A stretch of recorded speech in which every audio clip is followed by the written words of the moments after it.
I'm your host, TaSheena Braxton, and I am on a mission to disrupt the industry standard that fancy titles make leaders and teaching my clients how to become leaders and get their own seats at the table. Every week, I will explore a topic that impacts women of color. I will unpack the topic and provide learning so that you can feel equipped to step into leadership. I went from laid off to an entry-level job to a mid-level multiple six figures role where I wasn't the highest on the org chart, but I was able to sit in rooms with CEOs, CFOs, and CMOs without a fancy title. As a mom of 4, a wife, and the eldest daughter of 6, I know what it means to lead in every aspect of your life and to be able to translate that into the workplace. Welcome to the Leadership Beyond the Title podcast. So glad to have you here. Now let's get into it. Hello, and welcome back to the Leadership Beyond the Title podcast. In today's episode, I want to address the anxiety-ridden meetings that you have with senior leaders when you have to go before them, you have some type of relationship with them, and you only have a certain amount of time to tell them what you need, to discuss what's going on with you, to ask for advice, and you know that they have a million things going on, but you are trying to communicate with them and you feel like you cannot just capture their attention because it seems like their mind is somewhere else.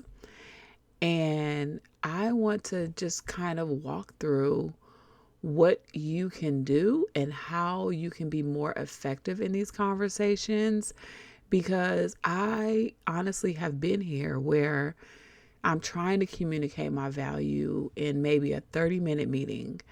And I start stumbling over words. I start feeling anxious. And I walk out of that meeting knowing that I didn't say what I needed to say. So I want to just really focus on, it's not just about you doing great work.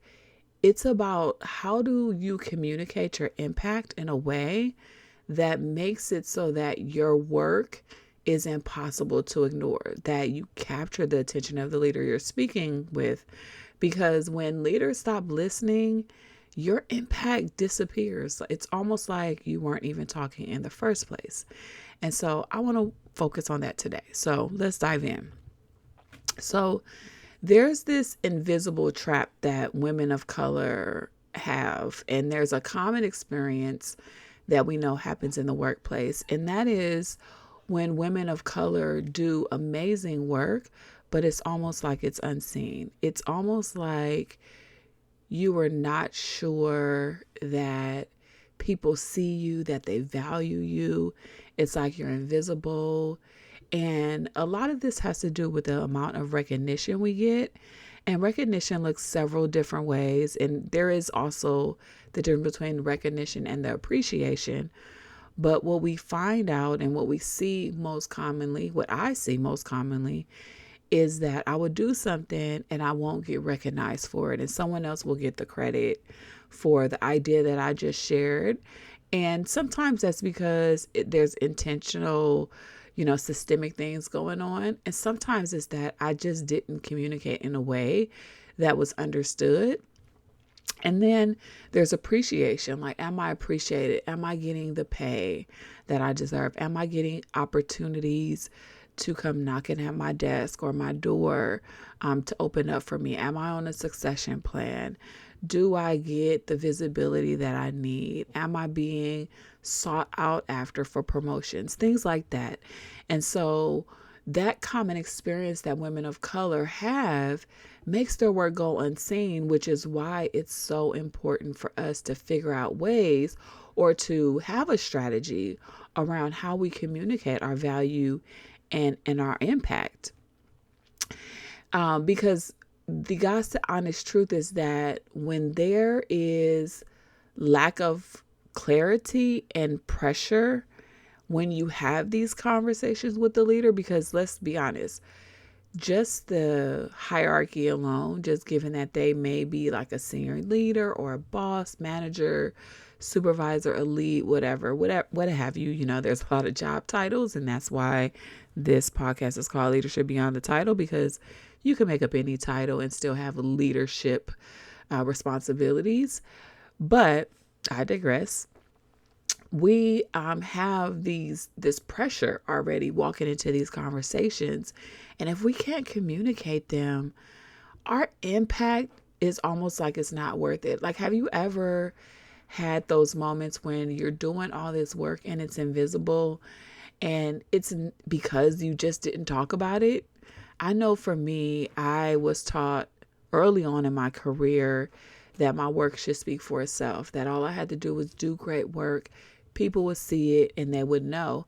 But the problem with that approach is that no one knows who really is doing the work, because none of us does anything in a silo. We need other people, whether it is somebody passed along something to you, delegated something to you, or if you have been tasked with an assignment to lead something, you have a team around you, have people who need to support you.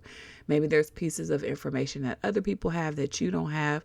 So you have people with you, and there is a team.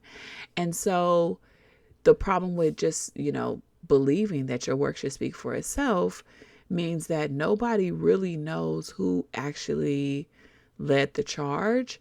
And then you have some people who are just more vocal than you. I know, as an introverted woman of color, I know that people are more extroverted. They're more vocal than I am. And so these meetings with a senior leader where I can communicate my impact is super important, because it is my opportunity that I have. Maybe it's a quick opportunity and maybe it goes really fast, and maybe there's only 1 30-minute per month or per quarter that I have this opportunity, but I need to learn to communicate my impact, because your work doesn't matter if no one hears about it. And I can't say this enough, because you can be doing the best work, but if nobody knows about it, it is null and void. Not to bring politics into this, but there's been a lot of conversation about what the last administration and government did and what was their impact. And unless you went in the weeds or you paid attention, you don't really know. But for the average person, the average consumer, the average person looking at the news or not, the person who is just living day-to-day life and maybe they don't think politics impacts them, they don't really know what this last administration did. And it's because they didn't communicate in a way for the people to hear it, for the people to understand it. It's just so mind-blowing to me how many people don't have basic civic understanding, and they don't know how the government works. And it's because people are not communicating in a way that people understand, that resonates, that they can hear.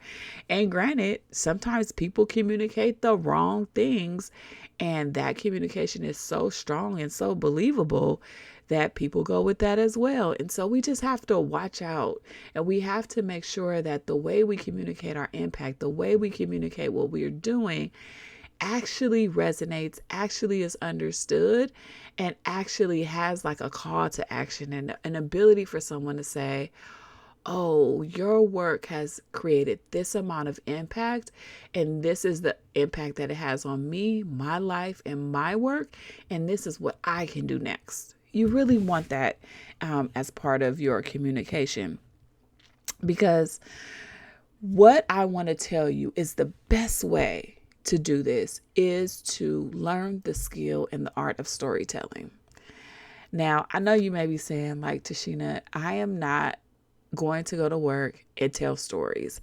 I am not going to be the one that wastes time trying to come up with this entire story about what I've done and it be a waste of time.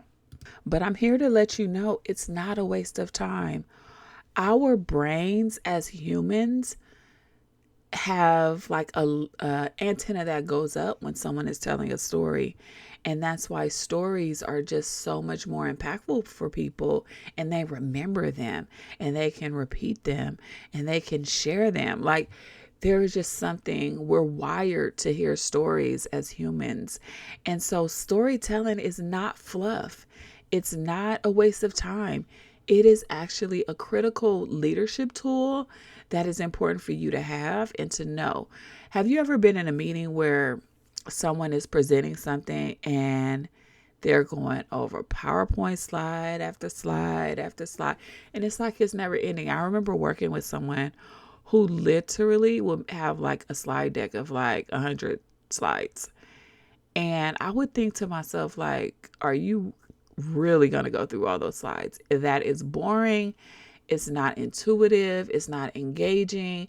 And there's also something to be said about seeing something on a PowerPoint, because when you see it on a PowerPoint slide, it's almost, because it's in black and white, it's almost like it's truth. And so there isn't a clear opportunity for brainstorming and for you to kind of like collaborate on it. And so people think it's real. And so, you know, when we are working with different people in the organization, when we tell stories, we invite them to come into the story because there's a piece that resonates with them or should resonate with them. When you're telling stories, it helps you hold the attention of the people who are listening. It allows you to create resonance, and it builds your credibility, because when people feel like they are more connected, they feel that they can trust you more. And we see this again. I'm going to use this government example. When you speak to my needs, when you speak to my desires, when you speak to my wants, I can trust you. And now I'm listening, and there's more credibility that I have now, or that you have, because, you have poked on something, or you have connected with something inside of me that wants to be made alive, right? So you want to be able to build that credibility, because it's going to position you as a leader, not just a task completer. Like, you're not just like, yeah, I did this and this and this and this, and you just keep moving forward. I remember towards the end of my last job, everybody did like an assignment at the end of the year where we literally came up and we talked about the work that we did, and we connected it. We used analogies. We used different kind of like mantras, different affirmations. We used things like that represented us, like a plant, a butterfly, a train, like things like that, because we wanted to connect with the people that we were talking to. And we told stories. We didn't just talk about the bullets on the slide. And okay, yes, we had a slide, but we had one slide per person. One. That's all you got to have. And you had some bullet points on there, and you actually had to talk about it. It's almost like an outline. Like, an outline is very different than a 5-paragraph essay. And so, am I going to read to you the essay, or am I going to look up and connect with you and talk to you and not just read directly from the slide? And that's another thing that tends to happen when we are talking about presentations and communicating information, is that when it's on a PowerPoint, we tend to look at the slide and talk to the slide versus talking to the individuals that's in front of us. This tends to happen a lot in church. I have seen pastors, when they go to preach the sermon for the day, and I won't say all pastors, because there are some very phenomenal pastors who they know how to bring resonance to their conversation and to their sermon. But I've seen pastors who literally have their notes and they read from their notes. Their head is down. I could see their top of their head the entire sermon. And you lose attention. You lose the connection with the people that you're talking to, because you're actually talking to the paper. You're not talking to me. And then in the workplace, where I see this is like, there is a difference between someone who rambles on and on and on, and someone who tells a compelling story. And that happens. That happens. Like, if I came to you and I just gave you a bullet list of things that I did every day, I see this actually, as I'm thinking about it, I see this real time on Instagram. So a lot of the approaches with Instagram with the stories is that people will put what they're doing for the day, right? And there's a bullet list of things that they do: 9 a.m., 10 a.m., 11 a.m. And it's like a bullet list of things they do, right? I've done it. I'm guilty. I have done it. Okay. So I'm not shaming anybody for doing this. But what I'm seeing now is more and more connection. So instead of just the bullet points of, what you're doing for the day, why not talk about the impact that you're going to create for the day? Oh, that is like something that could be just mind blowing. Like, I'm going to try that, come to my stories. I'm actually going to do it. And then you guys tell me how you like it. But instead of putting at 9 a.m., I'm going to record this podcast episode. I'm going to say, I am going to deliver a approach to my audience so that they can take charge, so that they can do something different with the way that they share their stories. That is just off the top of my head. That's something that you can try yourself. But I use that just as an example of, like, between the bullet points and the story, there is a difference between the PowerPoint and the connection with talking to somebody and looking up and connecting with them. There is a difference. And I want you to find that difference. I want you to be able to bring that, because when you have 30 minutes with a leader to talk about your work, you have to get to it, and you have to get to it fast. So I'm going to walk you through this 4-step storytelling framework that I've created. It is called the Storytelling for Impact Framework, and it walks you through 4 steps on how you can communicate your impact. And the reason why I'm giving you 4 steps is because I want you to be able to know the points you have to make. But when you deliver it, I don't want you just to deliver it as like, okay, this is the first thing, and then you say what it needs to be. And this is the second thing, and this is what it is. I actually want you to create a story around it, but this will guide you to get to that story. So here's the 4 steps. So the first step is asking yourself, what did you do? So this is the time where you're just going to set the scene. You're going to talk about what was the situation or the task. What did you have to do? So as an example, I'm going to use the example of I had to clean my house, right? This isn't necessarily a corporate example, but I'll give you just something that we can all resonate with. We all have to clean our home, right? And that's the point. You want to find the thing that resonates with everybody. So you're looking for the thing that everyone has a commonality on. It's common to everybody in the room. If you are in the corporate workplace, maybe it's return to work. Maybe it's the issue with DEI. Like, I want you to find that hook, that opportunity to set the scene and to describe what was the situation or task. For example, after the pandemic in 2023, there's starting to be a turn on the working from home, and people had to return to work. And so I was tasked as an HR manager, for an example, to create a strategy and approach to get people to start to return back to work.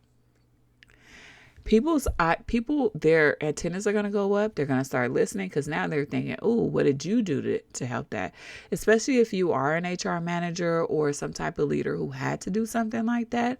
Like, oh, like now my antennas are, or am I a manager who has to actually execute, who has to take the strategy and execute it, who has to be the one to deliver the news to your employees? Like, I want you to set the scene and talk about what the situation or task is. And so the first step is, what did you do? Now, the second thing is, what happened? What was the process? What steps did you take? This is your opportunity to show your leadership style. It's the opportunity for you to really share, like, This is my approach to tasks like this, where it's a big enterprise wide kind of initiative. So return to work again is an initiative. And I'm sorry, y'all, like as I'm thinking, I didn't even use the cleaning the house example. But for the cleaning the house example, maybe there is a process where at the beginning you talk about like you have a home that has a lot of clutter. I could tell you this real true story. When the pandemic started, this was 2020, I was away at a leadership retreat. And so I was not home to kind of facilitate like getting supplies, getting things like that. And I remember I was away. I came home. My husband, God bless his soul, he is like sitting there and he's like, I didn't know what to do. And so I go to Safeway, which is the grocery store in California. And I'm like, there's no toilet paper anywhere. And so I think this put me into survival mode. And I went on Amazon and I just started ordering stuff, like not just toilet paper, but everything. And so as I come now to 2025, I'm noticing that I just have a bunch of stuff that I haven't went through, that I just have a lot of like extra supplies and things like that. And so for me, I need to figure out, how do I declutter my house at this point without wasting money by throwing a lot of different things away. You see how I set that scene? People are going to connect to the fact that there was a pandemic, there was no toilet paper, and there was a messy house, and you realize, or you stacked your house with a lot of stuff, and now you realize your house is messy and you need to clean it up. You need to declutter. That is exactly what setting the scene is, okay? So now, back to number 2. What happened? What steps did you take? Show your leadership style. Now, for the cleaning house example, I'm not going to give you a true example because I am really literally like trying to wrap my head around how to do this. I haven't done it yet. So you want to take something that you've already done. So return to office, or DEI also may be something that's in motion right now as well. But return to office is something that people have kind of, we're at least to the midpoint, to the end point of like what that looks like. And so you want to share like, what was your process? Maybe you had to do a lot of collaborative meetings. You had to do some surveys. You had to do some focus groups. You had to look at where people actually live and where they were located and figure out if there were salary band differences. Think about, because some people's style is, I'm just going to get the task done and I'm just going to like, this is, it's black and white. These are the things I'm going to do. Some people have more of a people oriented approach. So they're really trying to find out and they want to interview people and they want to figure out what's happening. Some people have more of a data driven approach. And so maybe they're looking at a lot of data. This is your opportunity to show your leadership style, and you want to share, not, especially if you're a data person, like, God, for goodness sakes, do not walk me through a bunch of numbers. I am checked out the first time you talk about a percentage and, something, something with data. I am already checked out. So I need you to share with me, like, I did pull some data, and what the data shows me is that most people enjoy working from home, or the data shows me that there is an uptick of, 5 hours of more productivity than, coming into work, because now you don't have travel time. Like whatever that is. And, I did put a number in there and I said hours, because hours resonate with me more in the workplace than percentages. So know your audience, know who you're talking to, whether it's one person, 5 people, or a group of 100. Like, you really want to share your leadership. This is your leadership style and your approach and what you want to talk about, what happened. The third thing is, what did you learn? It says a lot when you can admit that there was a learning curve for you, when there was something you learned about yourself. At this point, you're going to be reflecting on your own growth, your own insights, your own ability to be adaptable in the process that you had to go through.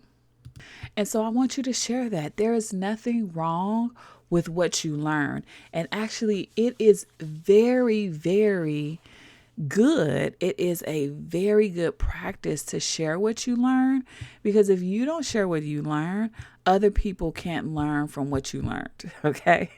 I know I said a lot learn. Okay. But here's the thing. Here's what I'm trying to communicate. And the best way that I can share it to you and give you an example is thinking about you as a parent. So I'm a mom. I know a lot of my listeners are parents. And even if you're not a parent, maybe you're an aunt, an uncle, a grandparent, you're somebody who knows a child, a godparent, whatever, what have you, you know something about parenting. Most people do.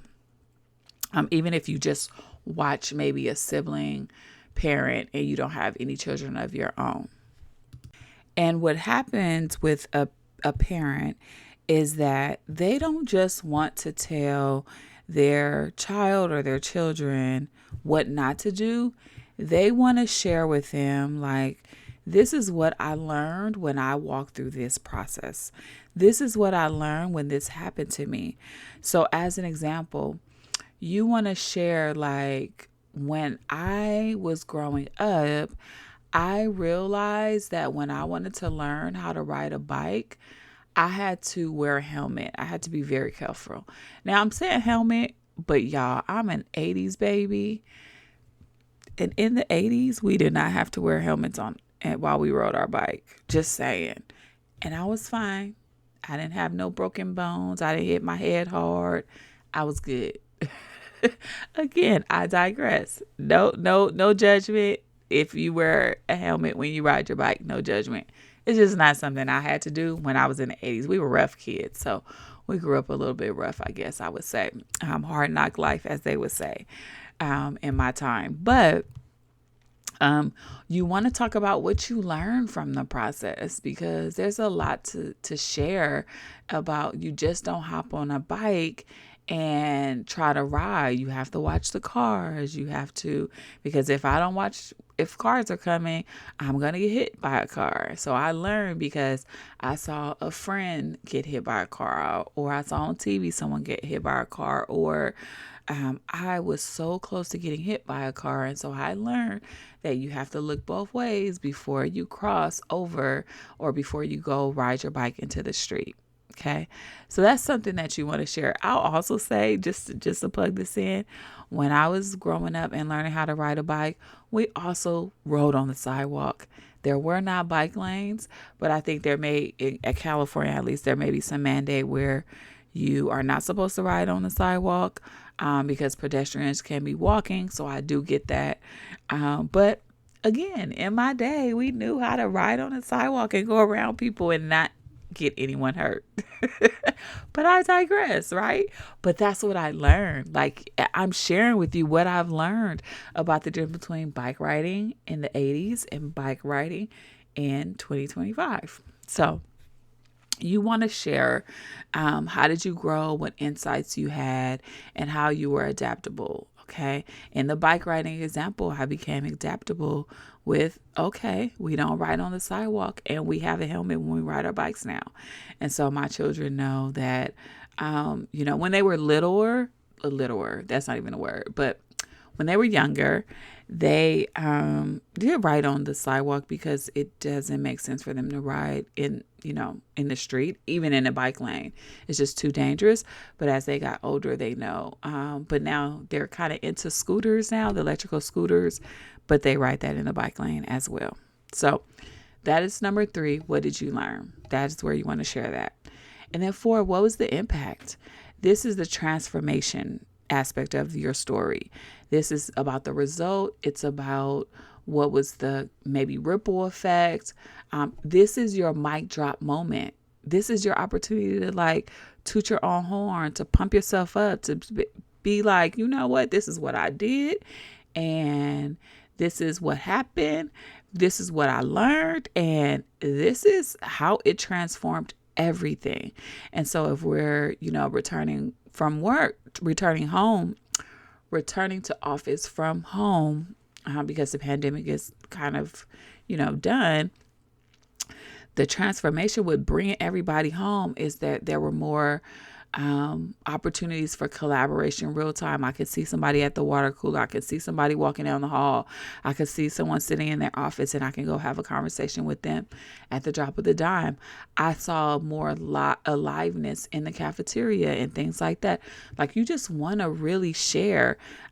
Yes. What you also learn, going back to number 3, is that there may be trade-off decisions you had to make, but the impact was that it was a huge transformation with the ability for people to connect. So you want to share your mic drop moment, okay? So let me walk you through the 4 steps again. The first one is, what did you do?